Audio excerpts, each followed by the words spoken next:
Isang pagpalang araw po sa ating lahat. So ngayong araw is nandito pa rin tayo sa ating series na Prayer, Moving the Hand of God. So ngayong araw, yung topic na tatalakayan natin is ang Diyos ay tiyak na sasagot sa ating mga panalangin, or God will surely answer our prayers.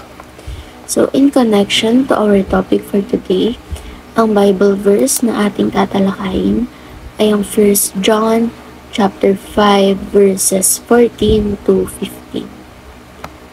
So, in New International Version, this is the confidence we have in approaching God, that if we ask anything according to His will, He will hear us, or He hears us. And if we know that He hears us, whatever we ask, we know that we have what we ask of Him. So in Tagalog translation naman, or in ang Biblia 2001, ito ang ating kapanatagan sa Kanya, na kung tayo humingi ng anumang bagay na ayon sa Kanyang kalooban, tayo'y pinapakinggan Niya. At kung ating nalalaman na tayo'y pinapakinggan Niya sa anumang ating hingin, nalalaman natin na natanggap natin ang mga kahilingang hinihingi natin sa Kanya. So, di ba nga sabi, for as long as we pray and communicate with our Lord God, He will surely provide for us. Minsan nga, for as long as align sa will niya or sa plan niya para sa ating hinihiling natin and nagpe-pray tayo, madalas hindi natin alam yung pinagpe-pray natin, natanggap na pala natin. Kaya nga sabi rito sa may bandang dulo ng Bible verse, natanggap natin ang mga kahilingang hinihingi natin sa Kanya. So, may scenario na ganon, may scenario din na the Lord is giving you more than what you ask for. Kagaya nga nung sa isa sa mga core leader namin sa church. Dati ayaw na niyang mag-asawa, ayaw na niya sa mga lalaki. But then, napakabuti ni Lord na ngayon may baby na siya, diba? Hindi niya na-expect na magkakababy na siya. So, ayun, iba talaga kumilos si Lord, diba? For as long as we are aligned to His plan, we are following His plan, His will, and for as long as nagpe-pray tayo or nakikipag-communicate tayo sa Kanya. So, para mas mapalalim pa itong talakayan natin, is proceed tayo sa ating page. Number 1, God answers our prayers with certainty when we pray according to His will.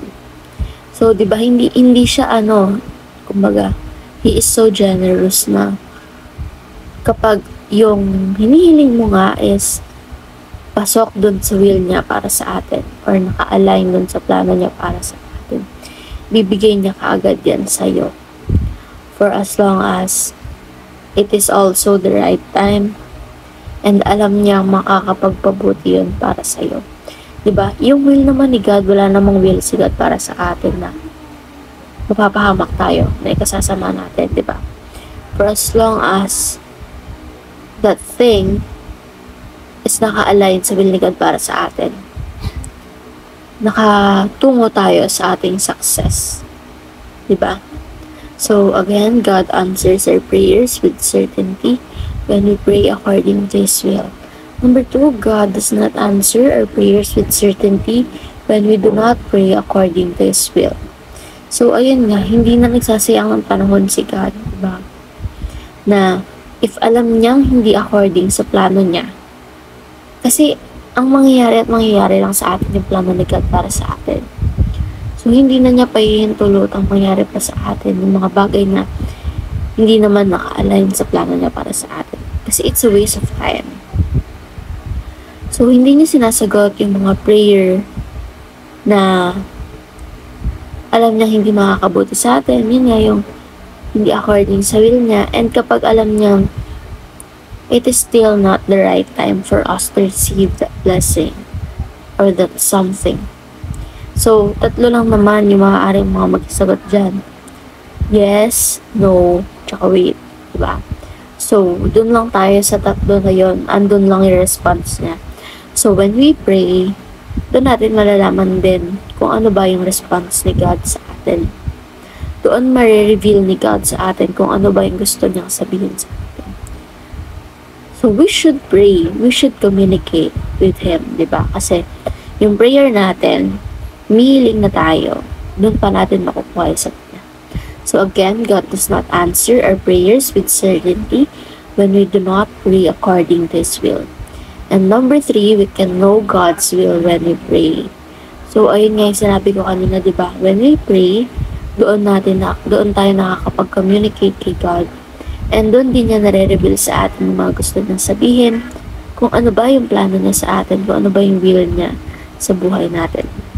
So, ngayon naman is proceed tayo sa ating application.